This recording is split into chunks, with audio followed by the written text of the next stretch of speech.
Iran launched an unprecedented barrage, which saw about 110 ballistic missiles and 30 cruise missiles fired towards Israel for the first time from Iranian territory. Hello friends, पहले तो आप सबका स्वागत है। और आज हम बात करने वाले हैं एक ऐसे टॉपिक के बारे में जो बहुत ही चर्चा में है, इज़राइल और ईरान का वॉर। आइए जानते हैं क्या हुआ ऐसा कि ईरान को इस वॉर में घुसना पड़ा इज़राइल के साथ। तो ये पूरा किस्सा हम शुरू से जानते हैं। इज़राइल कैसे बना। पहले 1948 से पहले इज़राइल जैसा कुछ नहीं था। तो जो 1948 होता है, इज़राइल को तब अपना इंडिपेंडेंस मिलता है और वो तभी मिडिल ईस्ट के बीच बीच में इस्टेब्लिश होता है, एकदम सेंटर में। तो उसके आसपास जितनी भी है वो माउंटेन कंट्री होती है और उससे पहले वहाँ पे कुछ भी नहीं था इज़राइल जैसा।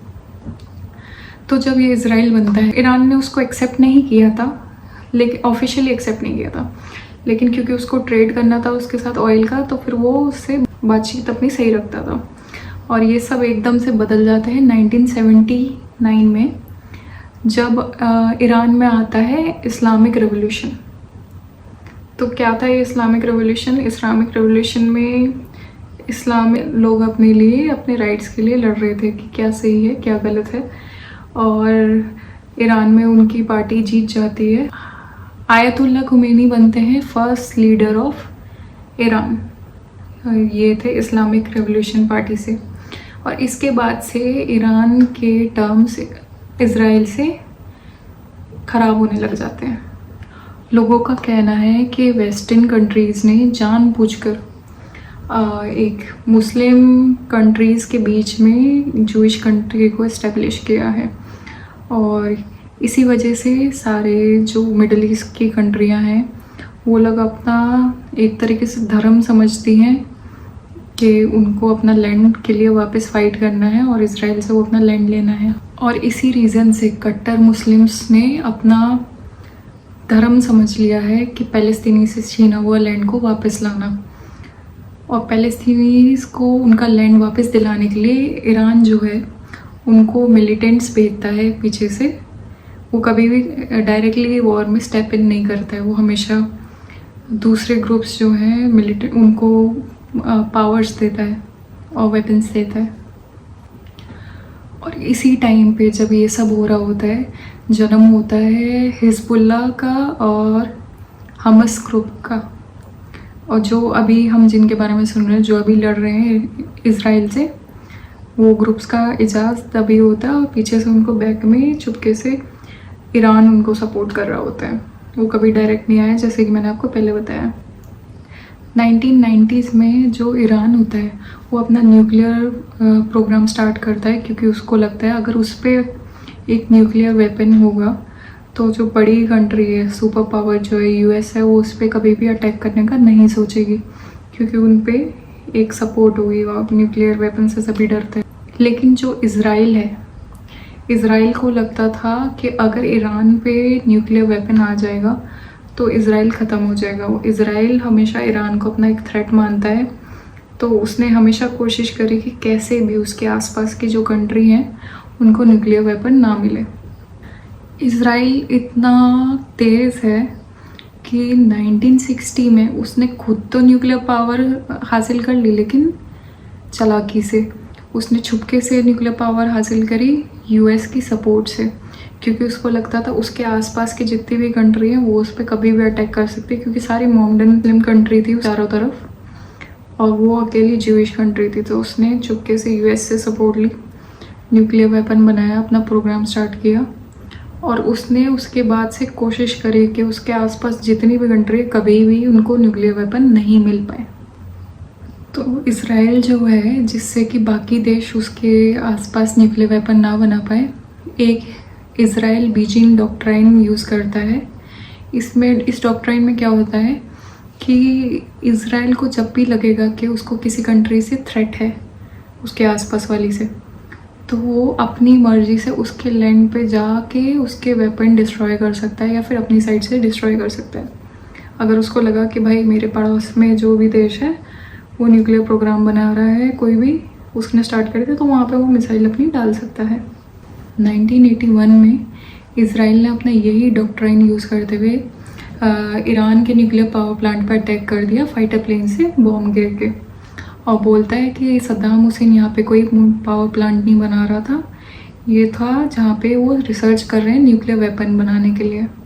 और यही डॉक्ट्राइन को यूज़ करते हुए एक बार फिर से इसराइल जो है बाद में फिर से ईरान पर अटैक करता है, लेकिन इस बार कोई फाइटर प्लेन नहीं थे। धीमे धीमे जो भी ईरान के साइंटिस्ट थे उनको धीमे धीमे जाके मारना स्टार्ट कर देते हैं।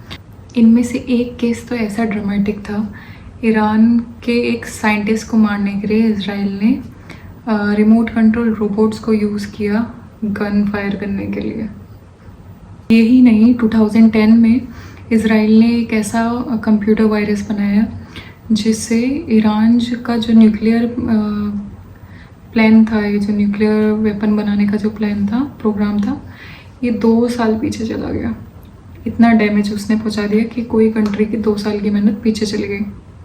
तो आप देख रहे हैं जो इसराइल है वो कुछ ना कुछ करते ही आ रहे हैं। ईरान तब तक कुछ नहीं कर रहा है, ये चुपके चुपके धीमे धीमे अपने आप कुछ भी कर रहे हैं। भाई हमें डर लग रहा है कि आप वेपन बना रहे हो इसलिए हम तुम पर अटैक कर दे रहे हैं। अब हमें लग रहा है तुम ये कर रहे हो, तुम्हारे साइंटिस्ट कुछ बना रहे हैं तो हम साइंटिस्ट मार देते हैं। अब तो हमें लग रहा है कि भाई तुम्हारे प्रोग्राम कुछ तुम बना रहे हो तो हम तुम्हारे में वायरस डाल देते हैं।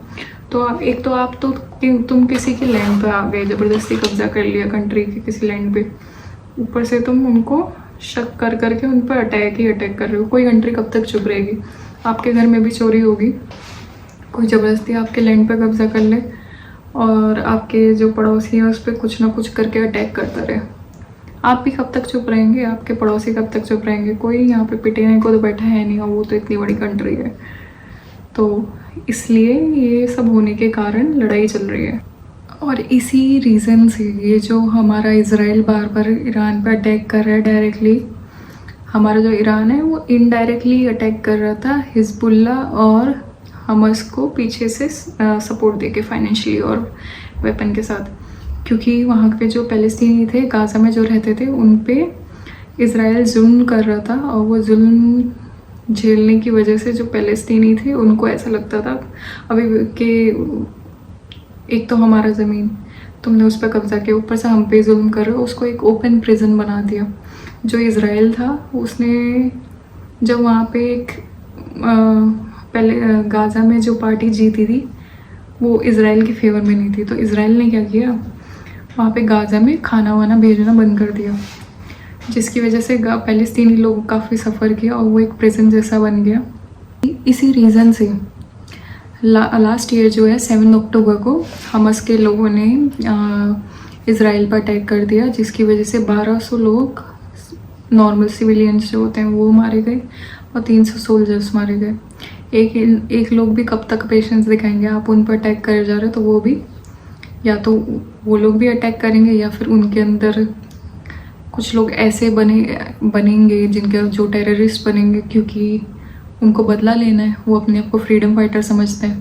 तब से अब तक, लास्ट ईयर से अब तक 41,000 फ़लस्तीनी लोग मारे जा चुके हैं। नेक्स्ट डे जो होता है 7 अक्टूबर के नेक्स्ट डे 8 अक्टूबर को हिजबुल्ला के लोग भी अटैक कर देते हैं इसराइल पे, और साथ ही साथ कुछ दिनों बाद यमन में हूती लोग भी अटैक कर देते हैं वहाँ के इसराइल के ऑयल टैंकर्स पे। तो जो इसराइल होता है उस पर अब तीनों तरफ से अटैक हो रहा होता है। एक तरफ से हिजबुल्ला अटैक कर रहा होता है, एक तरफ से हमस, और एक तरफ से हूती अटैक कर रहा होता है। ऐसे अटैक होने के बाद भी इसराइल पर ज़्यादा फर्क नहीं पड़ता है। वो गाज़ा पे भी अटैक करता है और लेबनान पे भी अटैक करता है। इस वॉर में अभी तक आप देख रहे हैं कि डायरेक्टली ईरान का भी इन्वॉल्व नहीं हुआ। इसमें प्रॉक्सीज, उसके प्रॉक्सीज अटैक कर रहे हैं जो कि टेररिस्ट थे, जिसको ईरान पीछे से फंड कर रहा था। तो क्या होता है, ईरान इसमें जानते हैं कैसे आया कि इसराइल ने क्या किया, सीरिया में एक बिल्डिंग पे बॉम्ब गिरा दिया। वो जो बिल्डिंग थी वो थी ईरान की एम्बेसी, और अगर किसी भी एम्बेसी में आप अटैक करते हैं किसी भी कंट्री की एम्बेसी पे, तो उसको माना जाता है कि आपने डायरेक्टली उस कंट्री पे अटैक किया है। और उस एम्बेसी में बाई चांस उसने ईरान के 2 जनरल और 5 सोल्जर थे जो कि मारे गए। तो अब कोई भी कंट्री के आप आर्मी के जनरलों को मार दोगे, 2 जनरल को मार दोगे, वो तो चुप तो बैठेगी नहीं। तो ईरान अगर चुप बैठती ईरान तो फिर उस पर भी क्वेश्चन उठते कि भाई कैसी कंट्री है, कोई भी पीट के चला जाता है उसको तो कोई कुछ नहीं करता। तो ईरान को मजबूरन इस लड़ाई में आगे आना ही पड़ा। इसका रिवेंज लेने के लिए ईरान ने इसराइल पर 13 अगस्त को, अभी जो रिसेंटली इसी साल में 300 ड्रोन और मिसाइल के साथ इसराइल पर अटैक कर दिया। और इस अटैक को रिपेल करने के लिए मदद की इसराइल की यूएस और यूके ने। इस वॉर में अभी तक आप देख रहे हैं कि डायरेक्टली ईरान का भी इन्वॉल्व नहीं हुआ। इसमें प्रॉक्सीज, उसके प्रॉक्सीज अटैक कर रहे हैं जो कि टेररिस्ट थे जिसको ईरान पीछे से फंड कर रहा था। तो क्या होता है, ईरान इसमें जानते हैं कैसे आया कि इसराइल ने क्या किया, सीरिया में एक बिल्डिंग पे बॉम्ब गिरा दिया। अभी तक भी ईरान ने इस वॉर में पूरा पार्ट नहीं लिया था, ये सिर्फ उसने छोटा सा अटैक किया था। लेकिन क्या होता है, कुछ ही टाइम बाद अगले महीने जो ईरान का प्रेसिडेंट होता है उसका हेलीकॉप्टर मिस्टीरियसली क्रैश हो जाता है, वो मर जाता है। अब इसके पीछे लोगों को डाउट है कि इसराइल ने ही कुछ किया होगा, क्योंकि पहले तो ईरान ने अटैक किया था ना कुछ दिन पहले। तो ऑब्वियस सी बात है कि सबको डाउट हुआ कि जो इनका प्रेसिडेंट मरा है वो ऐसे ही नहीं मरा है, इसराइल ने उन पर मारा है। तब हुआ वॉर स्टार्ट। अब किसी कंट्री के प्रेसिडेंट को मार दोगे तो वो चुप तो रहेगी नहीं। लेकिन तब भी ईरान ने कुछ नहीं किया, वो शांत हो गई। लेकिन इसराइल तब भी चुप नहीं बैठा। उसने हमास का लीडर जो है इस्माइल, उसको ईरान के लैंड पे मार दिया। अब ईरान को फिर से गुस्सा आता है और वो बोलता है कि हम चुप नहीं रहेंगे, अब हम भी अटैक करेंगे। लेकिन जो यूएस है, सबको पता है यूएस बीच में आता है, ईरान और इसराइल को चुप कराता है, शांत कराता है ईरान को। तो ईरान फिर से चुप हो जाता है। ईरान अपना अच्छे से चुपचाप बैठ गया था, लेकिन इसराइल जो है वो कहाँ शांत बैठता है। इसराइल ने फिर से ईरान पर अटैक किया। इस बार उसने वॉकी टॉकी बॉम्ब बनाए, वॉकी टॉकी बॉम्ब, जिससे वो जो अपने आप ही ब्लास्ट हो रहे थे। अब ईरान कहता है अब आपका बहुत हो गया, आपने बार बार रेड लाइन क्रॉस कर दी है, अब हम भी कितना सहें। तो अब ईरान अटैक करता है। तो 1 अक्टूबर को, अभी जो अक्टूबर है, हमारा जो ईरान है उसने मिसाइल से इसराइल पर अटैक किया और उसके मिलिट्री बेस को टारगेट किया। लेकिन जो इसराइल है उसका डिफेंस सिस्टम इतना अच्छा है कि उसको कुछ ज़्यादा नुकसान नहीं पहुंचा।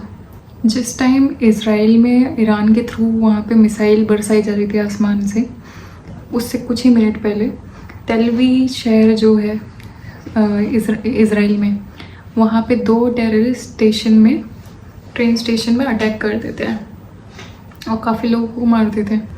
तो इससे ईरान ये मैसेज देना चाह रहा था इसराइल को कि भाई तुम तो हमारे मिसाइल्स को तो रोक लोगे, अपने वो जो डिफेंस सिस्टम है उससे लॉन्च कर करके तुमने मिसाइल फोड़ दिया, लेकिन जो मैं पीछे से ये अटैक कर रहा हूँ हमास के थ्रू, मेरे टेररिस्ट को तुम कैसे रोकोगे? क्योंकि टेररिस्ट को भी तो ईरान फंड कर रहे हैं। तुम अपना मिलिट्री इतना अच्छा डिफेंस सिस्टम ले लो, लेकिन तुम उसको कैसे प्रेडिक्ट करोगे कि कहाँ से टेररिस्ट आ गए, क्या मार दिया? तो अगर इसराइल के पास अच्छे वेपन्स हैं तो ईरान जो है उसके पास प्रॉक्सीज हैं।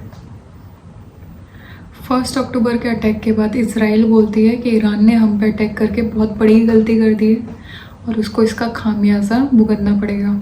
तो जो ईरान था उसको एक आइडिया हो गया था कि इसराइल उसके ऑयल रिजर्व्स जो है उस पर अटैक करेगा। तो अब ईरान जो है वो बोलता है कि पूरी दुनिया को एक मैसेज देता है, देखो भाई, अगर ये बंदा जो इसराइल है हमारे ऑयल रिजर्व पर अटैक करेगा तो पूरा मिडिल ईस्ट जितना है, ये मुस्लिम कंट्रीज़ जो है पूरे वर्ल्ड को तेल देना बंद कर देगी। जिससे क्या होगा, सबकी इकनॉमी डाउन हो जाएगी कि हम डूबेंगे तो हम तुम्हें लेके डूबेंगे, भाई तुम कर लो जो करना है। तो जिसकी वजह से ऑब्वियस सी बात है कि जो वेस्टर्न कंट्रीज़ जो हैं, जो इसराइल को सपोर्ट कर रही थी, उनको थोड़ा पीछे आ जाएंगी। 7 अक्टूबर को सुबह के 6:29 पे ईरान इसराइल पे मिसाइल्स लॉन्च कर देता है। इसराइल के लोग तब उठे भी नहीं थे और चारों तरफ सायरन बजने लगे। सायरन बजने के कुछ ही सेकंड्स बाद आसमान से 5000 मिसाइल गिरने लगी। और इन मिसाइल्स की जो वजह से क्या हुआ, जो इसराइल का ड्रोन था, आयरन डोम था, जो मिसाइल्स को तोड़ता है, फोड़ता है आसमान में, वो भी फेल हो गया। 2 घंटे में उसने सिर्फ 1400 मिसाइल्स को ही तोड़ा, जबकि 5000 गिरी थी। तो इतना डैमेज हो गया था। लेकिन स्टोरी यहीं नहीं रुकती है। इसराइल में चारों तरफ से ईरान के जो प्रॉक्सी हैं वो घुसने लगते हैं, जो ये टेररिस्ट पार्टी है हमस की, ये घुसने लगती है बॉर्डर के थ्रू अपना टैंक और ट्रकों में ले भर के। उनके पास बहुत सारी गन्स और राइफल होती है और वो धीरे धीरे रेसिडेंशियल एरिया में घुसने लगते हैं अटैक करने के लिए। तो ये है स्टोरी कि क्यों ईरान और इजराइल लड़ रहे हैं, क्या हुआ था। बाकी की अपडेट जैसे मेरे पास आएंगी मैं आपको ज़रूर बताऊंगी। अभी तक इतना ही हुआ है जितना मेरे को पता है, अब तो मैंने आपको उतना बता दिया। आई होप आपको समझ में आया हो, और आगे भी आप मेरी ऐसी वीडियो देखते रहेंगे। प्लीज़ आप अगर आपको पसंद आई तो आप लाइक कीजिएगा, शेयर कीजिएगा, कमेंट ज़रूर कीजिएगा, और कमेंट में मेरे को बताओ नेक्स्ट वीडियो कौन सी होनी चाहिए। Thank you.